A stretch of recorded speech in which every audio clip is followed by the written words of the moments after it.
15 नवंबर को दिल्ली के प्रदूषण में पराली के धुएं की हिस्सेदारी 37.51% थी, 37.5%। इससे पता चलता है कि इस प्रदूषण की एक बहुत बड़ी समस्या पराली है और इस पराली के मुद्दे पर हमारी सरकारों ने कोई ठोस काम नहीं किया।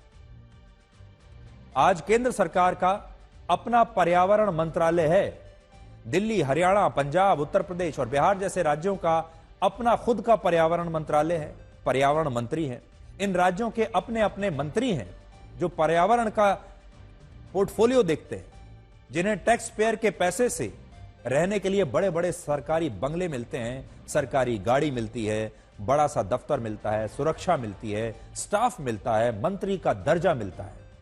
लेकिन इस सब के बावजूद जब आम लोगों को रहने लायक पर्यावरण ही नहीं मिलता, तब इन पर्यावरण मंत्रियों की क्या जरूरत है, क्या आवश्यकता है, क्या जिम्मेदारी इनकी तय होती है? आज बड़ा सवाल यह है। हमारे देश में अगर इसी तरह का पर्यावरण रहने वाला है, इसी तरह का जहर हवा में घुलने वाला है, तो फिर पर्यावरण मंत्रालय को बंद कर देना चाहिए। ना तो हमें केंद्र सरकार में पर्यावरण मंत्रालय चाहिए और ना ही राज्य सरकारों में पर्यावरण मंत्री को होना चाहिए। इसकी आवश्यकता क्या है? आज किसी रेल दुर्घटना के बाद रेल मंत्री का तो इस्तीफा मांगा जाता है। हवाई जहाज की दुर्घटना हो जाए तो सिविल एविएशन मिनिस्टर का इस्तीफा मांग लिया जाता है। कहीं दंगे हो जाएं तो होम मिनिस्टर का इस्तीफा मांग लिया जाता है। लेकिन प्रदूषण के लिए किसी भी पर्यावरण मंत्री का इस्तीफा नहीं मांगा जा रहा। इस्तीफा तो दूर, हमारे देश में लोग सरकारों से उनके खर्च का हिसाब तक नहीं मांगते। वर्ष 2015 से 2021 के बीच दिल्ली सरकार ने प्रदूषण पर रोकथाम के लिए 470 करोड़ रुपए खर्च कर दिए। इसके बावजूद दिल्ली की हवा पहले से और ज्यादा जहरीली हो गई। अगर किसी प्राइवेट कंपनी में ऐसा हुआ होता तो इसके लिए जिम्मेदार कर्मचारियों की नौकरी चली जाती, अब तक उसके सीईओ और पूरे मैनेजमेंट को बदल दिया जाता। लेकिन लोकतंत्र में सरकारों और पर्यावरण मंत्री को इससे कोई फर्क नहीं पड़ता। आज यहां एक बड़ा सवाल केंद्र सरकार को लेकर भी है। दिल्ली के आम लोग नई गाड़ी खरीदने के लिए जो रोड सेस देते हैं, यानी रोड टैक्स देते हैं, वो पैसा पर्यावरण को बेहतर बनाने पर खर्च होता है। केंद्र सरकार को इससे पिछले 7 वर्षों में 401 करोड़ रुपए मिल चुके हैं, लेकिन उसने इस पैसे में से सिर्फ 99 करोड़ रुपए खर्च किए हैं और यह पैसा खर्च होने के बाद भी दिल्ली का प्रदूषण बढ़ता ही जा रहा है। दिल्ली इसलिए एक केंद्र शासित प्रदेश है क्योंकि यहां राष्ट्रपति भवन है, देश की संसद है, देश की सरकार यहां बैठती है, प्रधानमंत्री यहां रहते हैं, यहीं से काम करते हैं। हमारे देश का सुप्रीम कोर्ट यहीं दिल्ली में है, संसद भवन दिल्ली में है। यह देश की राजधानी है। इसलिए इस प्रदूषण से आज केंद्र सरकार भी अपना पल्ला झाड़ नहीं सकती।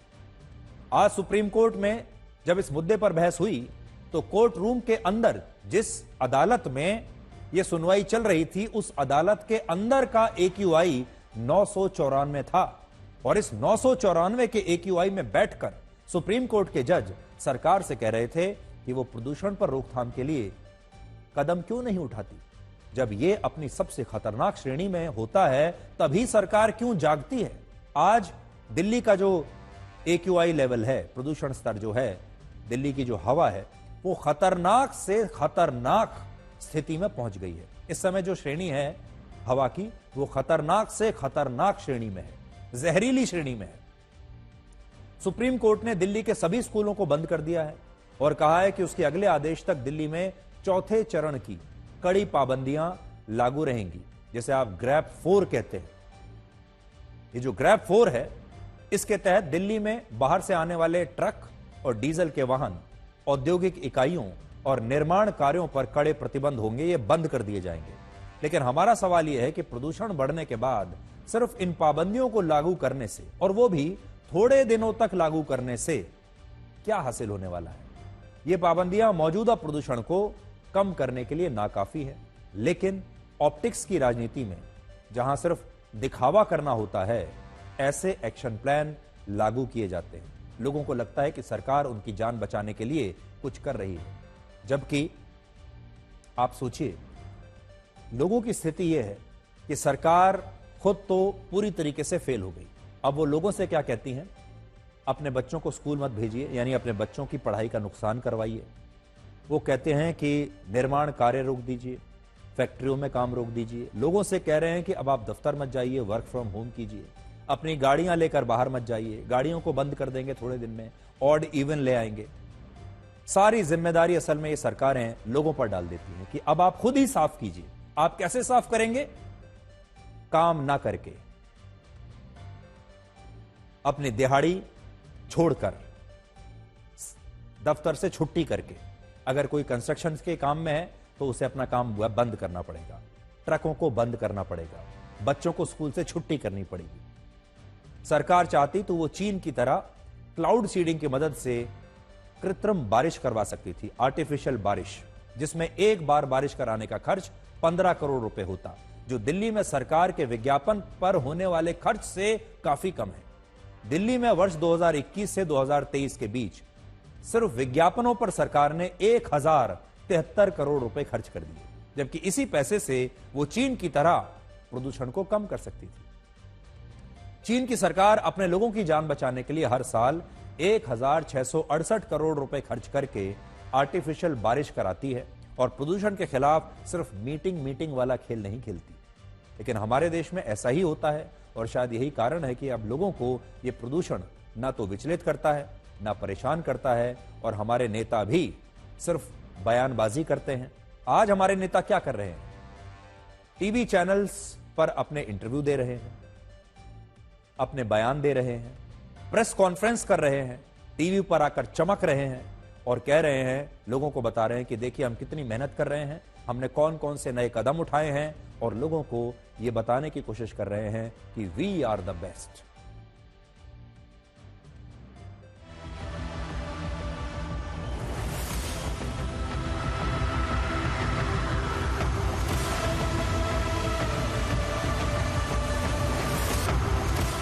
स्मॉग और फॉग का मिश्रण कुछ यूं है कि इस वक्त 7:45 है। मैं कर्तव्य पथ पर मौजूद हूं और यहां से इंडिया गेट साफ साफ दिखाई देता है।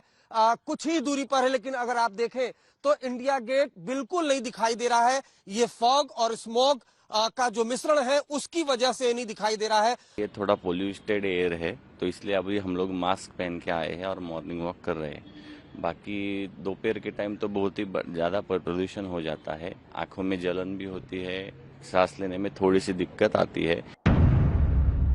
इस समय मैं दिल्ली के इंदिरा गांधी अंतर्राष्ट्रीय हवाई अड्डे पर हूं और आपको मैं अपने पीछे दिखाना चाहूंगा तस्वीरों में कि आप देख सकते हैं कैसे स्मोक की मोटी चादर ने यहां पूरे एयरपोर्ट के इस इलाके को घेर रखा है। अगर आज सुबह देखा जाए तो 100 मीटर के आसपास जो विजिबिलिटी थी नोट की गई थी। लो विजिबिलिटी प्रोसीजर्स पर जो है अब एयरपोर्ट काम कर रहे हैं। कहीं ना कहीं फ्लाइट में डिलेज देखे जा रहे हैं, जिसका सीधा सीधा असर परेशानी है लोगों को झेलनी पड़ रही है। हाँ, बोलना कोहरा है, इसी वजह से फ्लाइट लेट कर दिया। हाँ जी। अभी आपकी फ्लाइट कितने बजे शेड्यूल है?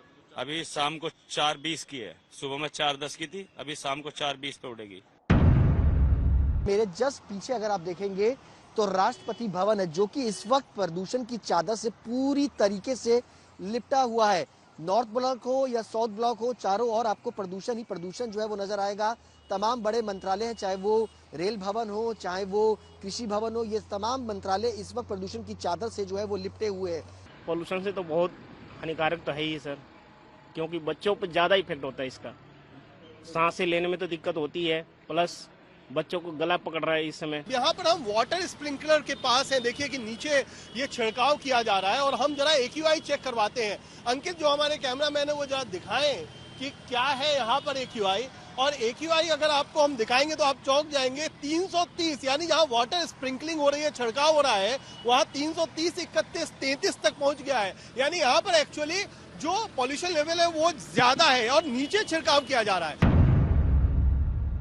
मैं आपको इस समय तस्वीरें प्रगति मैदान टनल की दिखाना चाहूंगा। ना केवल बाहर का जो खुला डुला जो एनवायरनमेंट है वहां पर आप देख सकते हैं स्मोक, और जबकि अब अंदर जो टनल के अंदर है वहां भी आप देख सकते हैं कि किस तरह से जो स्मोक है उसने सारी इस टनल को घेर रखा है। तस्वीरें इस समय आपको दिल्ली के जो हालात हैं वो बयां कर रही हैं कि जहां एयर क्वालिटी इंडेक्स है वो बद से बदतर होता जा रहा है। तकरीबन 500 को छू गया है। AQI वेरी सीवियर कैटेगरी में है इस समय, सीवियर प्लस की कैटेगरी में है इस समय AQI। आज हम आपसे बस इतना कहना चाहते हैं कि आप अपनी इस नींद से जागिए।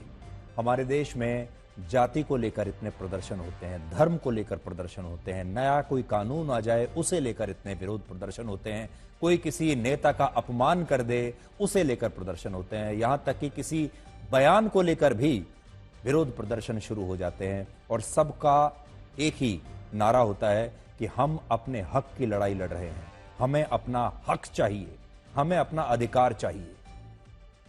तमाम जातियों के जो लोग होते हैं, धर्मों के लोग होते हैं, अलग अलग वर्गों के लोग होते हैं, वो बाहर निकलते हैं, कहते हैं हमें अपना अधिकार चाहिए और हम अपना हक छीन कर रहेंगे। लेकिन कमाल है कि आपका जो पहला हक है वो है साफ हवा में सांस लेने का हक, और वो हक आपसे छीन लिया गया है। और इस हक को वापस लेने के लिए हमारे देश का एक नेता आह्वान नहीं कर रहा, हमारे देश की एक पार्टी आपसे ये नहीं कह रही कि आप सेफ नहीं है, हमारे देश की एक पार्टी आपसे ये नहीं कह रही कि ये जो प्रदूषण है, ये जो जहरीली हवा है, ये आपको काट देगी, इससे आप बच नहीं पाएंगे, इससे आप सेफ नहीं हैं। और उसके बावजूद आप सोचिए हमारे देश के जो लोग हैं कितने सहनशील हैं, कितने अच्छे हैं कि वो इस जहर में चुपचाप सांस ले रहे हैं, अपने बच्चों के फेफड़े को काला होते हुए देख रहे हैं, अपने बच्चों की आयु को कम होते हुए देख रहे हैं, लेकिन एक बार भी अपनी आवाज उठाने के लिए तैयार नहीं। हमारे दिल्ली में ही अगर आप देख लें, पूरे साल के 365 दिन जंतर मंतर पर कोई ना कोई विरोध प्रदर्शन, धरना प्रदर्शन चलता रहता है। अलग अलग नेता, अलग अलग पार्टियां अपनी राजनीतिक दुकान चमकाने के लिए किसी न किसी मुद्दे पर कहीं ना कहीं कोई ना कोई जुलूस, विरोध प्रदर्शन, धरना करती रहती। लेकिन जो मुद्दा आपके जीवन से सबसे ज्यादा जुड़ा हुआ है, उसे लेकर ना तो कोई राजनीतिक पार्टी आपके घर आकर कुछ कह रही है, कोई नेता आपको यह नहीं कह रहा कि अब आप असुरक्षित हैं। इसलिए आपसे हम ये कहना चाहेंगे कि इसे सबसे बड़ा मुद्दा बनाइए, और जिस दिन आपने इसे मुद्दा बना दिया ऐसा कि इससे सरकारें गिरना शुरू हो जाएंगी, जब हमारे देश में कानून व्यवस्था चरमरा जाती है तो राष्ट्रपति शासन लागू हो जाता है। लेकिन कानून व्यवस्था जब चरमराती है तो क्यों, उसका कारण क्या है? जब कानून व्यवस्था नहीं बचती तो लोगों की जिंदगी खतरे में आ जाती है, जब दंगे होते हैं बड़े बड़े तो लोगों की जिंदगी खतरे में आ जाती है। इसलिए राष्ट्रपति शासन लागू हो जाता है, आपातकाल लागू हो जाता है। तो क्या अब लोगों की जिंदगी खतरे में नहीं है? अब तो करोड़ों लोगों की जिंदगी खतरे में है, बच्चों की, महिलाओं की, वृद्धों की जिंदगियां खतरे में आ गई हैं। लेकिन ना तो आपातकाल की घोषणा हो रही है और ना ही राष्ट्रपति शासन की घोषणा हो रही है। इसलिए लोगों को जागना होगा, और जब आप जाग जाएंगे तो नेता तो अपने आप जागेंगे, क्योंकि उन्हें आपका वोट चाहिए।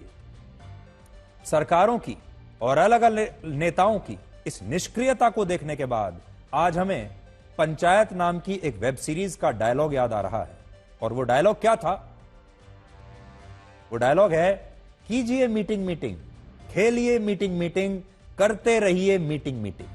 यानी हमारे देश के जो नेता हैं वो बस मीटिंग मीटिंग खेलते हैं, मीटिंग मीटिंग करते रहते हैं, नतीजा कुछ नहीं।